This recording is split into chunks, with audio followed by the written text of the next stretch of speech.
Assalamualaikum warahmatullahi wabarakatuh.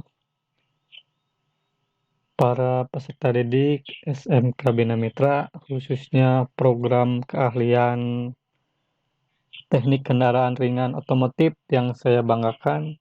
Semoga dalam keadaan sehat dan dalam lindungan Allah Subhanahu wa Ta'ala. Pada kesempatan ini, di pembelajaran online atau daring, saya akan menyampaikan materi pemeliharaan mesin kendaraan ringan. Kepala silinder kita bagi menjadi dua. Pertama, bagian utama dan kelengkapan dari kepala silinder. Yang kedua, diagnosis kerusakan dari kepala silinder serta perbaikannya. Di dunia otomotif, mungkin tidak asing lagi dengan yang namanya kepala silinder atau cylinder head. Mungkin juga kalian pernah melihat, bahkan pernah membongkar ataupun memperbaiki. Nah, apa sih pengertian dari kepala silinder? Apakah kalian sudah mengetahuinya? Dan terima kasih kepada yang sudah mengerti dan sudah memahami. Tapi tenang dulu, yang belum mengerti atau belum paham, saya akan jelaskan. Mari kita simak baik-baik.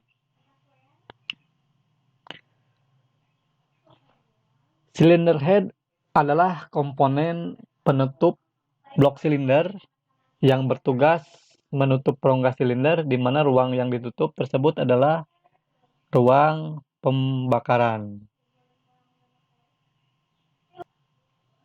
Beberapa fungsi dari kepala silinder selain penutup dari blok silinder, yaitu sebagai tempat terjadinya pembakaran, karena di komponen inilah ruang bakar diletakkan. Sebagai komponen yang untuk meletakkan mesin, seperti mekanisme katup, manipul, busi, spring, serta jalur dari oli ataupun dari jalur sistem pendingin, yaitu water jacket. Kita lanjut ke bagian utama dari kepala silinder. Di atas kepala silinder yaitu terdapat cover kepala silinder atau penutup kepala silinder. Pada cover ini biasanya diletakkan tutup oli yang digunakan untuk tempat pengisian dari oli mesin. Selanjutnya ada lubang oli. Hal ini dikarenakan letak dari lubang oli atau oil feed ini berada di dalam blok silinder. Nah, jadi di sini lubang-lubang ini ada beberapa jalur dari oli biar mekanisme katup, klep, camshaft serta yang lainnya terlumasi dari oli. Fungsi dari saluran ini yaitu menghubungkan oli ke komponen luar mesin seperti turbo changer atau oil cooler. Selanjutnya sebagai saluran air pendingin atau disebut juga water jacket. Air pendingin yang sudah didinginkan akan disalurkan kembali ke dalam mesin untuk menyerap panas kembali.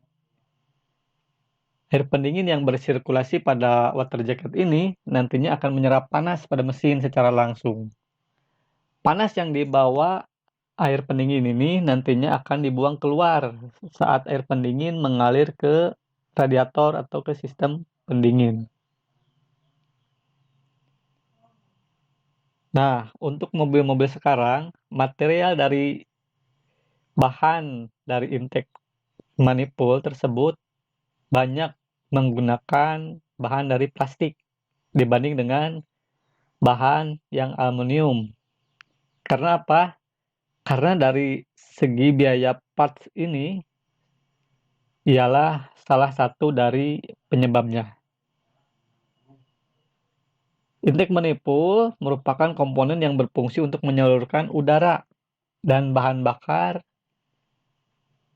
ke dalam ruang bakar pada tiap-tiap silinder.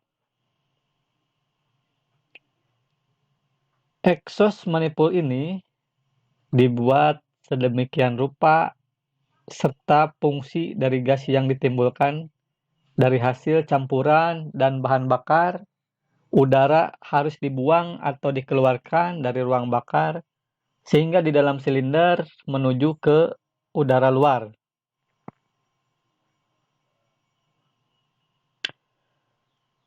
Berbeda dengan intake manifold, exhaust manifold harus terbuat dari bahan aluminium atau sejenisnya.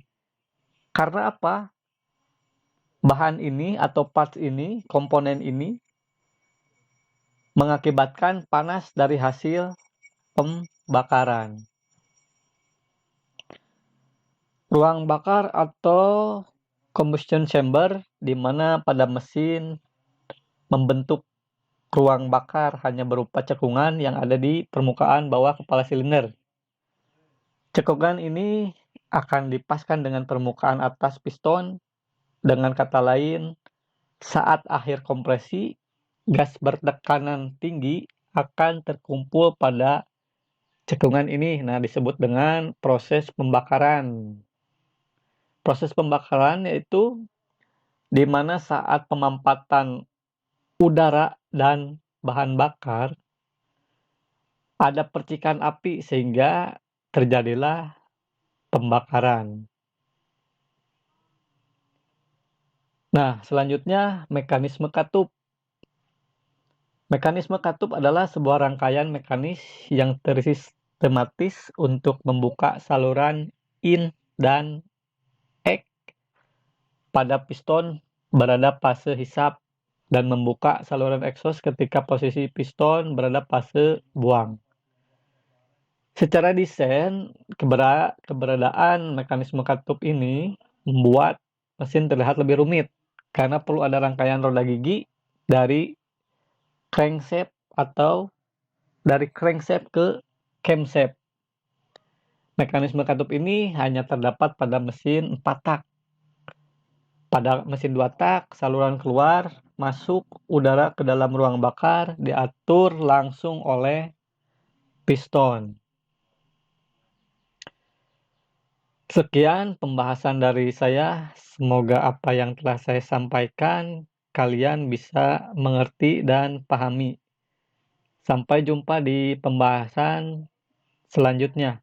Wassalamualaikum warahmatullahi wabarakatuh.